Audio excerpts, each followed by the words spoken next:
Ya, harga emas untuk sementara waktu mau tidak mau terhenti di level 4264 setelah kemarin kenaikan dari sesi Asia ternyata tidak berlanjut di malam hari, melainkan dia terkoreksi. Tapi untungnya, kalau kita perhatikan di malam hari terjadi sekitar 2 kali penurunan, itu tertahan di level 4215, 4219 dan berakhir di level 4230-an. Cuman pagi ini dia kembali tergelincir sampai 4200. Tapi kita akan lihat ya, karena tadi pagi strategi kita cukup berhasil dan langsung menyentuh TP kedua kita di level 4230-an, tapi kemudian kita juga perlu meninjau kembali apakah strategi tersebut masih bisa layak digunakan di malam hari atau kita ubah strateginya. Ini dia ulasannya. Oke, untuk sementara kita lihat dari US Treasury Yield ataupun US dollar. Kalau lihat dari dolarnya kemarin betul dia turun dan ditutup di bawah ya. Cuman masalahnya adalah bentuk candlenya. Oke, kalau kita perhatikan dari bentuk candle, Anda bisa perhatikan di sini candlenya ditutup dengan bentuk doji, mirip dengan hammer, dan juga, wow, ternyata secara mengejutkan dia juga ditutupnya cukup seimbang ya dengan level support yang ada di sini. Berarti otomatis ini harus waspada dengan yang kemarin kita sempat sebut-sebut terkait dengan double top. Ternyata neckline-nya belum ditembus ya. Tapi kalau lihat dari pola yang kita sebut sebagai rising wedge itu jelas di sini sudah ditembus. Jadi ada dua faktor ataupun dua pola atau pattern yang memang perlu kejelian ataupun perlu kepastian dari penembusan. Oke, satu sisi kita bisa saja begini teman-teman. Setelah dia terjadi penembusan oleh rising wedge, berarti kan dia sebetulnya sudah konteksnya dalam tren penurunan. Tapi sisi lain kita punya PR yaitu terkait dengan level yang kita curigai sebagai double top. Ternyata neckline-nya belum ditembus. Asumsinya berarti dia sudah berubah tren yang tadinya mengalami kenaikan, berubah tren menjadi tren turun, tapi sebelum menjadi tren turun betul-betul turun, itu dia terjadi sideways. Jadi kita artikan seperti demikian. Nah, otomatis di sini dengan pola yang mungkin jadinya rectangle ataupun mungkin nanti akan kita lihat tren penurunan, semua akan bergantung kepada level resisten. Jadi asumsi saya dalam beberapa waktu ke depan kita akan melihat pergerakan itu akan berada di kisaran ini. Jadi asumsinya dia naik, tapi kemudian setelah itu dia kembali ke faktor penurunan karena secara tren utama yaitu terkait dengan rising wedge ini sudah berhasil tembus level supportnya. Jadi di sini harusnya dia cuman mengambil sedikit tenaga di atas untuk kemudian melanjutkan pola penurunannya dan akhirnya pecah ke zona support. Jadi ini perlu waktu dan saya rasa waktu yang paling memungkinkan antara malam nanti atau besok malam, yaitu kaitannya dengan data ADP employment di hari Rabu bersama data ISM service. Saya rasa keduanya itu jauh lebih kompeten daripada data George Job Opening nanti malam. Tapi oke, untuk sementara waktu kita asumsikan ada peluang untuk rebound dari US dollar dan saya rasa itu pula yang mengganggu emas untuk saat ini. Ya, walaupun diharapkan sementara. Nah, di sisi lain, dampak dari penguatan US dollar pun sebetulnya itu disebabkan dari dorongan US Treasury Yield. Anda ingat kemarin saya sempat sebutkan, saya tidak khawatir kalau dolarnya mengalami kenaikan, tapi saya akan khawatir kalau ternyata US Treasury Yield mengalami kenaikan. Ya, ini yang terjadi teman-teman. Kemarin ternyata dia ditutup dengan hammer ya, ini hammer. Kemudian ternyata juga berikutnya candlenya bullish. Berarti ada tanda-tanda untuk kaitannya dengan apa yang kita khawatirkan sebelumnya, yaitu potensi dari inverse head and shoulder. Ya, ini dia. Peluangnya masih tetap ada dan penentunya juga masih tetap kompeten untuk kita sebut sebagai penentu. Dan itu adalah level resisten di zona ini. Untuk sementara waktu kita asumsikan bahwa kenaikan belum bisa dikatakan kuat karena belum terjadi permusuhan di zona resisten. Ada dua resisten di situ. Yang pertama resisten yang miring, ya garis ini. Yang kedua adalah garis yang horizontal. Jadi keduanya masih tetap dianggap sebagai resisten psikologis. Kalau misalkan anggapannya adalah dia betul naik dan akhirnya terjadilah yang namanya inverse head and shoulder tadi, otomatis emas akan terganggu kembali dan potensi koreksi. Nah, tapi sebaliknya, kalau misalkan belum ada kesempatan untuk dia tembus di atas, kita asumsikan dia bermain di zona ini, kemudian nanti akan ada rejection dan akhirnya ditutup dengan doji candle, ya berarti ada kesempatan lagi untuk dia melemah. Dan itu berarti tanda-tanda positif bisa kembali kepada harga emas. Nah, saya rasa 1 atau 2 hari ke depan, persis dengan apa yang kita bahas di live streaming kemarin, itu akan sangat menentukan. Jadi hati-hati saja, terutama di malam hari. Tadi pagi kita sudah berhasil, sore ini harga kembali mendekati level buy kita, dan belum tentu nanti malam akan terjadi hal yang sama. bisa jadi dia turun lebih rendah atau dia malah gaspol naik lebih tinggi. Nah, oleh karena itu semuanya terkait dengan US Treasury-nya ini harus dipastikan apakah dia rejection atau dia tembus ke atas. Kalau tembus ke atas itu tanda-tanda bahaya dan kita harus segera mengeliminir kemungkinan terburuk di pasar emas. Oke, kemudian kalau kita perhatikan dari pound sterling, berhubung US dollar-nya ada tanda-tanda untuk rebound, demikian sebaliknya untuk posisi dari pound sterling yang ternyata ditutup dengan doji candle-nya arahnya ke bawah. Ya, ini adalah bearish candle mirip dengan shooting star. Oke, saya perbesar di sini. Posisinya seperti ini, teman-teman. Sebetulnya kalau kita lihat dari 2 atau 3 hari terakhir, jelas di sini ada 2 doji yang sama. Kemudian akhirnya kemarin kita sebut sebagai spinning top karena memang agak sedikit berimbang. Kemudian ditentukan dari candlestick berikutnya yang ternyata dia ditutup dengan black candle. Kalau begitu, shooting star dengan black candle ini mencerminkan kemungkinan peluang turun. Itu sebabnya kenapa pound sterling suggestion ataupun rekomendasi hari ini adalah cenderung sell. Saya rasa saya tidak akan merubah itu. Masih dalam posisi sell sampai ke malam hari, jam 10 malam mungkin kita akan menjadi indikator yang cukup bagus. Kalau memang ternyata US dollar mengalami peningkatan ataupun penguatan setelah data jam 10, berarti ini confirm dia akan lanjutkan penurunan tersebut dan mungkin akan mengincar area 1.3090 kembali.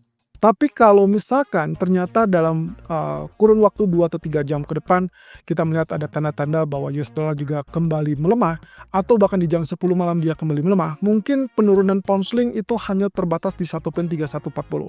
Jadi di sini nanti bisa terjadi rebound. Oleh karena itu untuk beberapa jam ke depan saya masih tetap confirm sell terlebih dulu dengan asumsi bahwa tadi kita bicara tentang doji candle, lalu kemudian di sini juga agak sedikit mantul ataupun tertahan ya. Kalau saya asumsikan di sini arealnya higher high, kemudian di sininya lebih kepada lower high, ya otomatis di situ bearish divergence. Dan bahkan mungkin saja kita melihat ini sebagai broadening wedge ya. Broadening wedge dengan tanda-tanda seperti ini biasanya kecenderungannya adalah pecah ke bawah atau support dan itu berarti mengejar ke 1.3140. Jadi untuk sementara waktu sell terlebih dulu, tapi di malam hari pastikan data melemahkan ataupun menguatkan US dollar. Kalau melemahkan US dollar, Anda boleh berbalik menjadi buy dengan asumsi bahwa dia tidak tembus di bawah 1.3090. Tapi kalau misalkan dia tetap kuat, US dollarnya tetap kuat setelah data ekonomi, maka pastikan ini akan tetap melanjutkan penurunan. Di sisi lain, faktor internal pun sepertinya juga masih dominan untuk pound sterling menekan ke bawah karena ada ekspektasi untuk penurunan suku bunga dari BOE di bulan Desember juga. Oke, sementara itu untuk crude oil, kabar menariknya adalah penutupan candle kali ini positif alias dia ditutup dengan bullish candle. Coba perhatikan candle kemarin, ya walaupun dia tidak terlalu bersemangat untuk tembus level 59.90, ternyata dia tetap bullish ya. Nah catatannya adalah kita masih punya PR, yaitu kalau kita kaitkan dengan resisten sampai saat ini sangat-sangat menentukan, sensitif, artinya kita butuh penembusan betul-betul di atas 59.70 minimum, dan yang juga bakal menarik adalah pola grafik yang ada di grafik H4. Coba cek di sini.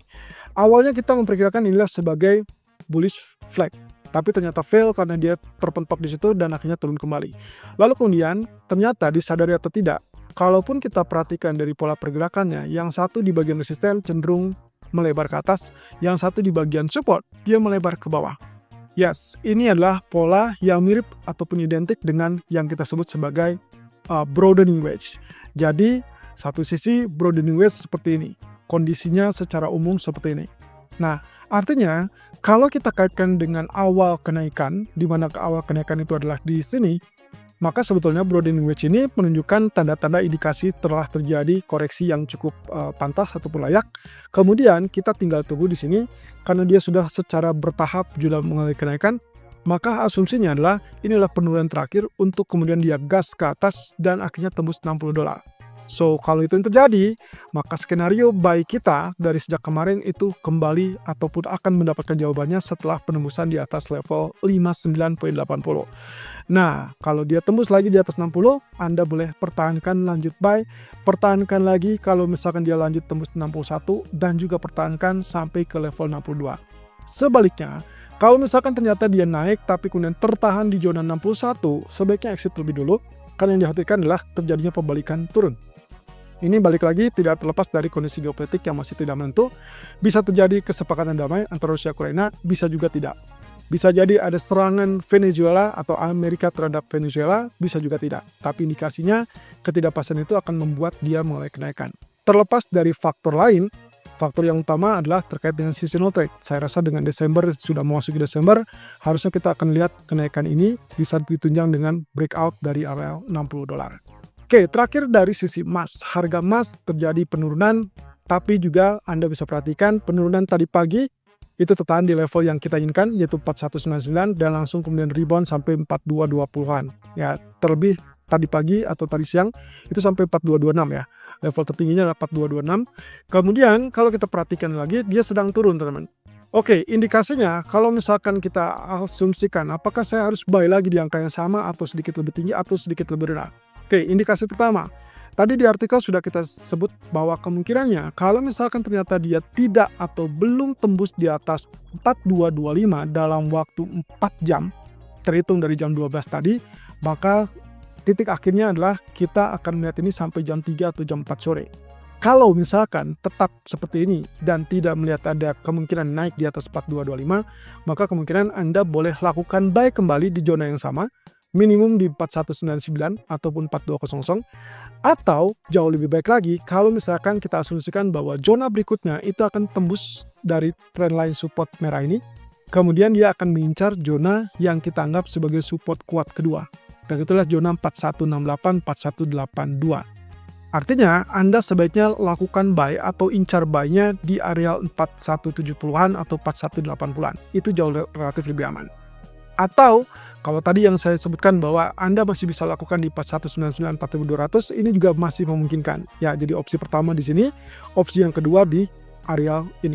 Nah, kalau ini yang terjadi, Anda tetap wajib menggunakan stop loss baik di posisi 1 ataupun di posisi 2. Kenapa? Karena kita asumsikan bahwa kalau sampai terjadi penurunan sampai 2 kali support atau 2 support di bawah, itu berarti ada indikasi dia sudah mulai melemah dan akhirnya dia terjadi koreksi yang lebih dalam. Dan berarti dalam beberapa waktu ke depan koreksi tersebut akan berpotensi berlanjut. Nah, sebaliknya, kalau sesuai dugaan kita dan dia tetap kuat tidak tembus lebih rendah lagi dari zona 4168, maka seharusnya secara aturan teknikalnya menunjukkan dia akan terjadi kenaikan lanjutan. Oke, kalau Anda ingat video minggu lalu saya sempat ulaskan seperti ini. Inilah grafik 4. Di mana sejak terjadinya penerusan zona tengah, berarti kita asumsikan zona yang ada di atas ini adalah zona bullish. Anda bisa perhatikan di situ, harga saat ini berada di tengah-tengah. Dan ini berarti 50-50, antara dia lanjutkan atau tetap di dalam kondisi bullish, atau dia lanjutkan koreksi, dan itu berarti kembali mengancam zona terjauhnya di 4070. Tapi tentunya, berdasarkan catatan tadi, bahwa kalau misalkan grafik H1 yang tadi kita sebut bahwa dia tidak boleh tembus di bawah zona ini 406 atau 4160, maka kita asumsikan 4070 belum tentu muncul. So, pertimbangkan seperti itu, dan dampak dari data ekonomi nanti malam itu akan lebih kompeten untuk melihat situasi apakah kita wajib buy kembali atau kita ubah strategi menjadi sell. Dan terakhir di grafik 4 pun ini masih tetap sama. Bahkan kalau kita mau pertimbangkan hasilnya juga tetap sama antara 4200 atau 4160 4170, itu yang kita andalkan untuk zona buy berikutnya. Nah, catatan terakhir, kalau misalkan dalam 4 jam ke depan, artinya di malam hari atau bahkan sampai data dirilis, kalau seandainya ternyata tidak terjadi kenaikan di atas 4135, maka segeralah exit. Tapi kalau dia tembus, Anda boleh pertahankan sampai zona tertinggi 4160-an. Pada itu berarti peluang untuk lanjutkan kenaikan sampai ke zona berikutnya 4260-an atau 42710 itu sangat terbuka.